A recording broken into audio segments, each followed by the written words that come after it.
지난주에 인스턴트 베리어블, 도구 변수를 활용한 투 스테이지 리스트 스퀘어스 방법에 대해서 알아봤고, 이게 로컬 에버리지 트리트먼트 이펙트, 레이트라는 개념을 통해서 어떻게 준실험 방법론으로 이해될 수 있었는지에 대해서도 설명을 드렸어요.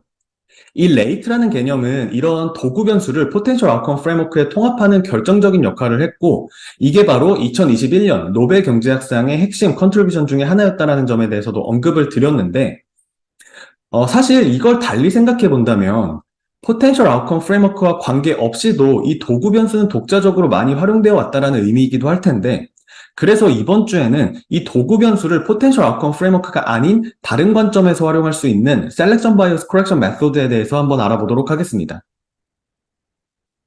셀렉션 바이어스 커렉션 메소드, 말 그대로 셀렉션 바이어스를 추정한 후에 그걸 통계적으로 보정하고자 하는 방법이라고 할 수 있는데, 이러한 셀렉션 바이어스를 통제하는 역할을 하는 함수를 우리는 컨트롤 펑션이라고 불러요. 그래서 이 용어들은 거의 같은 의미로 사용된다라고 봐도 무방할 것 같고요. 컨트롤 펑션 방법은 또 투 스테이지 리지듀얼 인클루전이라고도 불리는데, 그 이유에 대해서는 뒤에서 더 분명해질 수 있을 거예요. 먼저 코자 인퍼런스의 플로우 차트를 다시 한번 살펴보면은, 이번 주에 다루게 될 이 셀렉션 바이어스 커렉션 메소드는 지난주에 배웠던 투 스테이지 리스트 스퀘어스와 동일하게 인스트루먼트 베리어블, 도구 변수에 기반한 방법론이라고 할 수 있어요. 그런데 이 두 방법론의 차이는 여기서 지금 음영으로 나타나 있는데, 지난주에 설명을 드렸던 것처럼 이 투 스테이지 리스트 스퀘어 방법은 레이트라는 개념을 통해서 바로 커자 익스페리먼트에 포함될 수 있었던 데 반해서, 이번 주에 다루게 될 이 셀렉션 바이어스 커렉션 메소드 또는 컨트롤 펑션 어프로치 같은 경우는 이 커자 익스페리먼트와는 궤를 달리하는 방법론이라고 할 수 있어요. 다시 말해서 이 두 방법론의 결정적인 차이는 동일한 이런 인스턴트 베리어블을 가지고 어떻게 다르게 인과 추론에 접근하느냐에 있다라고 할 수 있는데, 강의 초반에 이 데이터 제너레이션 프로세스에 대한 가정과 그리고 그걸 다루는 방식에 따라서 인과 추론 방법론들을 구분했던 걸 기억하실 거예요. 그래서 지금까지 이 강의에서 다뤘던 방법론들을 다시 한번 정리를 해보면은, observed variable을 통해서 셀렉션 바이어스를 설명하고자 하는 셀렉션 on observable의 대표적인 방법으로서 리그레션과 매칭에 대해서도 알아봤고, unobserved confounder가 있는 상황에서 그러한 상황을 완전히 통제하고 이 랜덤 어사인먼트를 통해서 트리트먼트를 배정함으로써 이러한 어떤 컨파운더의 가능성을 차단하고자 했던 게 바로 이 코자 인퍼런스의 골드 스탠다드라고 불리는 랜더마이즈 컨트롤 트라이얼, RCT였죠. 그리고 실제 실험을 수행한 건 아니지만 무작위에 가깝게 발생한 익서지너스 샥을 트리트먼트 어사이먼트 메커니즘으로 활용을 해서 이러한 언옵저드 컨파운더를 통제하고자 하는 전략이 바로 커자 익스페리먼트, 준실험 방법론이었고, 이건 무작위 실험을 모방할 수 있는 리서치 디자인에 기반한다라고 해서 디자인 베이스드 어프로치다 라고 부를 수 있다는 점에 대해서도 설명을 드렸어요. 그래서 지금까지 다뤘었던 이 difference in differences나 아니면은 synthetic control method가 대표적인 이런 디자인 베이스드 어프로치였고, 그리고 지난주에 바로 이 local average treatment effect, 레이트라는 개념을 통해서 이 도구 변수를 활용한 two stage list squares 방법도 이런 디자인 베이스드 어프로치에 통합될 수 있었죠. 그런데 이 마지막에 있는 셀렉션 바이어스 커렉션 메소드는 제가 이 디자인 베이스 어프로치에 포함시키지 않고 따로 분류를 했는데, 그 이유는 이 방법론은 이 포텐셜 아웃컴 프레임워크에 기반하고 있지 않기 때문이에요. 뒤에서도 자세히 살펴보겠지만 이 셀렉션 바이어스 커렉션 메소드는 도구 변수를 활용하는 방식에 있어서 사실 지난주에 배웠던 이 투 스테이지 리스트 스퀘어스와 굉장히 비슷하기 때문에 그냥 단순히 도구 변수 방법론의 하나구나 라고 생각할 수도 있지만, 사실 이 두 방법론의 차이에 대해서, 특히 인과추론을 하는 논리와 그것을 뒷받침하는 이론적 토대가 어떻게 다른지를 이해하는 게 굉장히 중요하다라고 생각을 해요. 그래야만 각 방법론들의 장점과 단점에 대해서 명확히 이해할 수 있고 상황에 맞는 적절한 방법론을 선택할 수 있겠죠. 우선 컨트롤 펑션이 어떤 방식으로 인과추론을 하는지에 대해서 먼저 한번 살펴볼게요. 도구 변수를 활용해서 이 트리트먼트 베리어블에서의 익서지너스한 파트만을 예측을 하는 이 first stage는 지난주에 다뤘었던 two stage list squares와 정확히 동일해요. 이때 이 예측되지 않은 이 리지듀얼 부분을 버리고 이 익서지너스한 파트만 포함하고 있는 이 predicted value만 활용해서 이제 second stage에서 분석을 하는 게 바로 two stage list squares였죠. 하지만 이번 주에 다루게 될 이 컨트롤 펑션 어프로치 같은 경우는 그 반대 전략을 취하고 있는데, 바로 이 인더지너스한 파트를 포함하고 있는 이 퍼스트 스테이지에서의 리지듀얼을 활용해서 에러 텀에서의 셀렉션 바이어스를 직접 예측하고 이 셀렉션 바이어스를 명시적으로 하나의 코베리에이스로서 포함을 함으로써 이걸 명시적으로 이제 통제하고자 하는 거예요. 다시 말해서 지난주에 다뤘던 투 스테이지 리스트 스퀘어스는 인과 추론에 문제가 될 수 있는 부분을 버리는 방법을 택한 거고 이번 주에 다루게 될 컨트롤 펑션 어프로치는 모든 정보를 그대로 다 활용하되 다만 문제가 될 수 있는 부분을 명시적으로 통제해서 문제가 없게끔 만들자는 전략을 취하고 있는 거죠. 이게 굉장히 중요한 임플리케이션을 지닌다라고 할 수 있는데 지난주에 이 투 스테이지 리스트 스퀘어스과 모든 집단에서의 코자 이펙트가 아닌 이 컴플라이어스라고 불리는 서브 파퓰레이션에서의 코자 이펙트, 즉 레이트를 추정하는 이유도 이렇게 트리트먼트 베리어블의 모든 정보를 활용하는 게 아니라 그 중에서 이 도구 변수로 예측되는 그 부분만을 활용해서 인과 추론을 하기 때문에 나타나는 현상이라고 이해해 볼 수 있는데 그런 의미에서 이 컨트롤 펑션 어프로치 같은 경우는 이 트리트먼트의 모든 정보를 그대로 다 활용하고 있기 때문에 사실 이 레이트가 아닌 전체 집단에서의 AT를 구할 수 있을 거예요. 그래서 이 두 방법론의 차이에 대해서는 뒤에서 조금 더 자세히 부연을 드리기로 하고요. 이렇게 추가된 리지듀얼 부분이 이 컨트롤 바이어스를 이렇게 통제한다라고 해서 바로 컨트롤 펑션이라고 불리는 거고 이렇게 이 세컨 스테이지에서 리지듀얼을 추가를 하는 거다 보니까 보다 직접적으로 이거를 이제 투 스테이지 리지듀얼 인클루전 방법론이다라고도 부를 수 있는 거죠. 그래서 이게 왜 컨트롤 펑션 또는 이제 투 스테이지 리지듀얼 인클루전이라고 부를 수 있는지에 대해서 조금 이해되시죠? 이처럼 동일하게 도구 변수를 가지고 이렇게 셀렉션 바이어스를 해결하기 위한 관점과 접근법이 어떻게 다른지에 대해서 조금 감이 오시나요?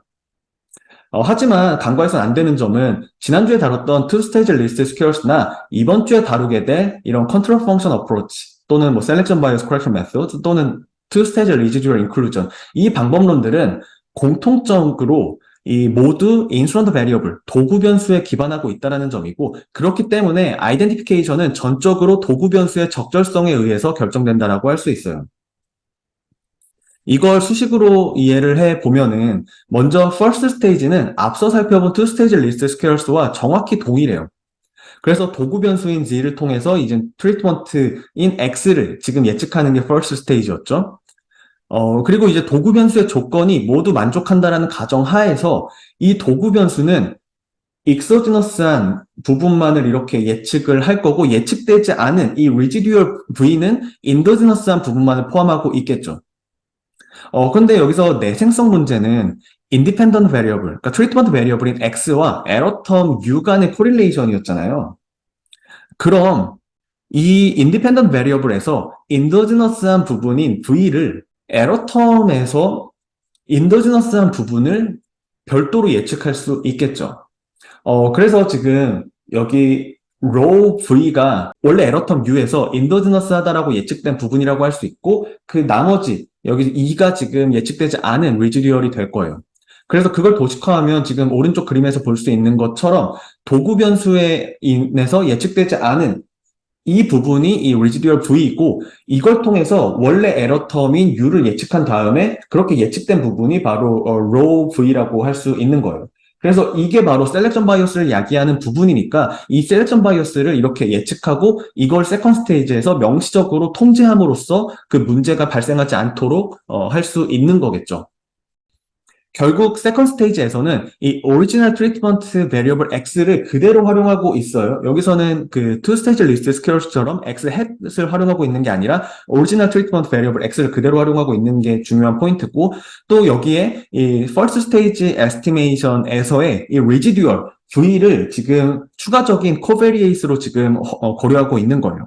이렇게 하면은 지금 X와 코릴레이션을 갖는 셀렉션 바이어스를 나타내는 부분이 이 row V를 명시적으로 통제하고 있기 때문에 새로운 에러텀인 이 E는 이 트리트먼트인 X와 코릴레이션이 없고 그래서 이 인더지네이티 문제 없이 이 리그레션 코에피션트 이 베타 1 다시를 코자 이펙트로 해석할 수 있게 되는 거죠.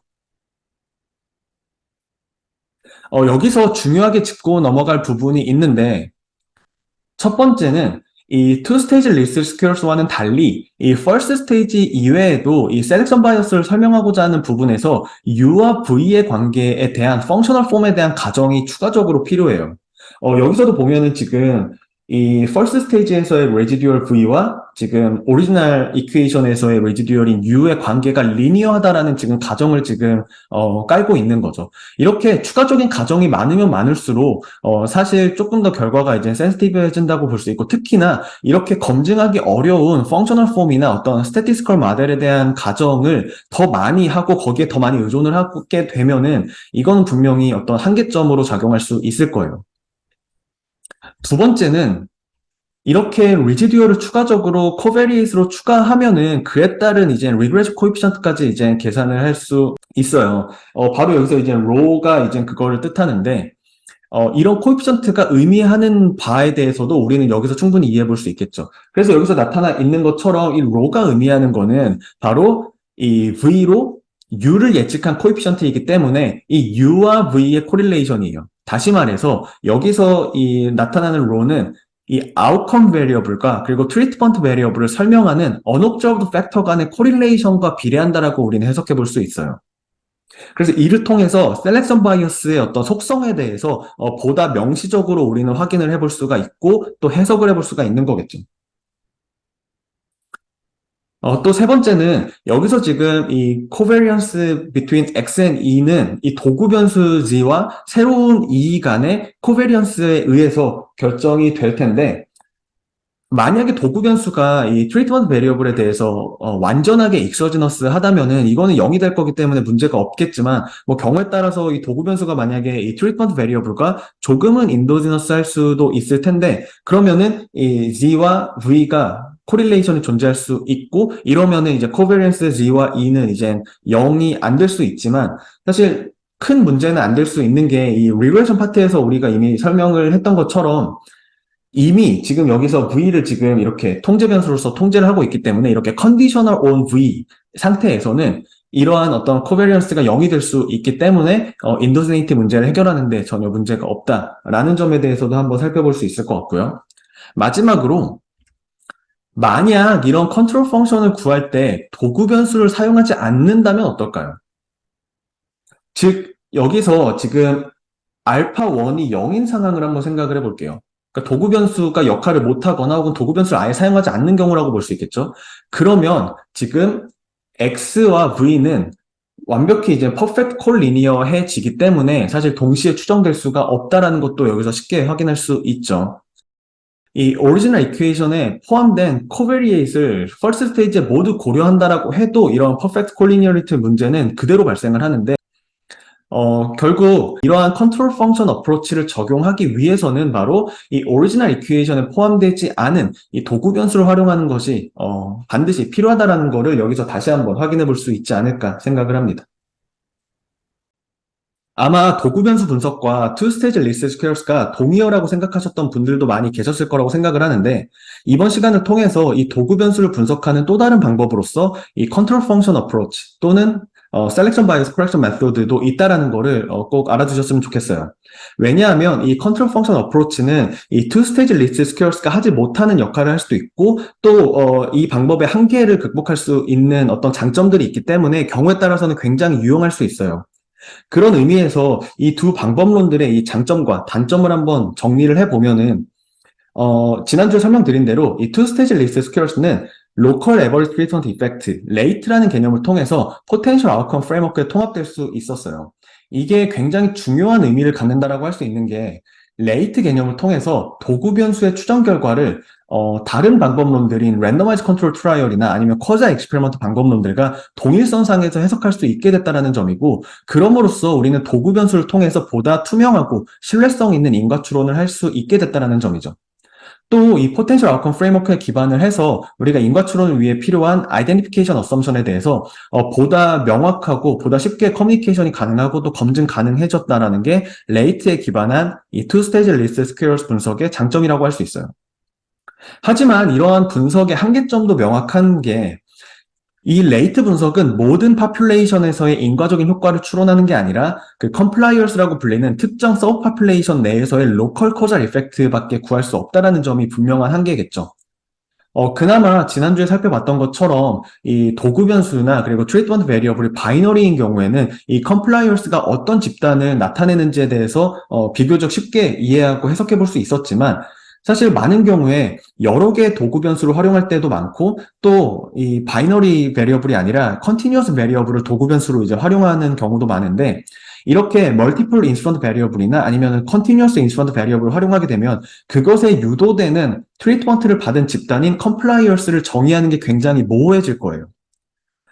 그래서 이런 레이트 분석을 통해서 적용되는 이런 컴플라이어스라는 집단이 모호해지기 때문에 그러한 어떤 코절 이펙트에 대한 해석도 같이 복잡해지고 모호해지는 것도 분명한 한계점일 수 있겠죠. 또 다른 굉장히 중요한 단점은 바로 이 트리트먼트와 아웃컴의 관계를 어떤 바이너리 모델이나 아니면은 카운트 모델처럼 어떤 넌리니어하게 모델링을 할 때는 이렇게 first stage에서의 predicted value를 활용하는 이 two stage least squares 방법이 효과적이지 않다라고 알려져 있어요.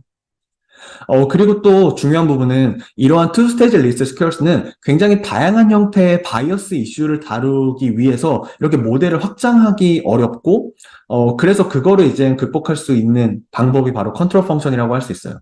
이 컨트롤 펑션은 지금 그 장단점이 사실 이 two-stage list squares와 정반대라고 할 수 있어요. 컨트롤 펑션은 인도즈네이티라는 어떤 통계적인 특성에 기반해서 셀렉션 바이어스를 통계적으로 모델링을 하고 직접적으로 통제함으로써 인과 추론을 하고자 하는 거였죠. 그래서 이거는 리서치 디자인에 기반하고 있는 이 레이트 분석과는 달리 어떤 펑셔널 폼이나 아니면은 이 통계 모형에 대한 가정에 지금 의존을 해서 인과 추론을 하고 있는 건데 문제는 이러한 펑셔널 폼이나 이 스태티스컬 모델링에 대해서는 명시적으로 그걸 검증하는 게 쉽지 않고 그래서 어떠한 가정을 하느냐에 따라서 결과가 굉장히 센시티브해질 수밖에 없다는 건 분명한 단점이에요. 사실 이러한 점 때문에 이 디자인 베이스 어프로치가 이 크레더빌리티 레볼루션의 원동력이 될 수 있었죠. 이 통계 모형이 아니라 리서치 디자인을 통해서 아이덴티피케이션에 대해서 보다 투명하게 커뮤니케이션하고 검증할 수 있었다라는 점이 바로 이 디자인 베이스 어프로치의 가장 큰 장점이었다라는 거를 이 강의 서두에 말씀드렸던 거를 다시 한번 떠올려 보면은 이게 왜 단점이 될 수 있는지에 대해서 이해해 볼 수 있을 것 같고요. 하지만 이러한 단점에도 불구하고 이런 컨트롤 펑션은 이 투 스테이지 리스트 스퀘어스의 분석의 단점을 분명하게 보완할 수 있는 또 다른 장점을 가지고 있는데 앞서 살펴봤던 것처럼 이 컨트롤 펑션 어프로치는 오리지널 트리트먼트 베리어블을 그대로 살릴 수 있어요. 그렇기 때문에 그 도구 변수에 예측되는 그 트리트먼트의 부분만 활용해서 분석하는 이런 레이트 분석이 아니라 전체 파퓰레이션에서의 커절 이펙트를 분석할 수 있게 되는 거죠. 그리고 이 컨트롤 펑션의 가장 큰 장점은 바로 굉장히 다양한 형태로 확장될 수 있어서 훨씬 더 다양한 형태의 어떤 바이어스를 다루는데 굉장히 효과적이라는 점이에요.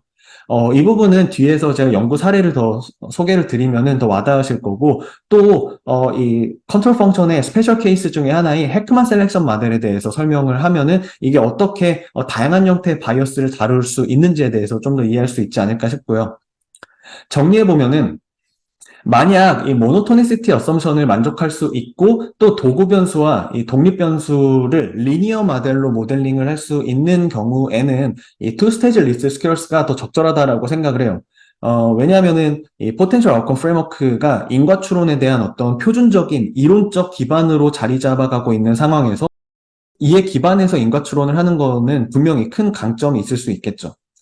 하지만 만약 어떤 넌 리니어 모델이 필요하거나 아니면은 인도즈네이티나 그 셀렉션 이슈가 굉장히 복잡해서 특별한 케이스의 바이어스를 다뤄야 하는 경우에는 이런 컨트롤 펑션이 굉장히 유용한 방법이 될 수 있을 거예요.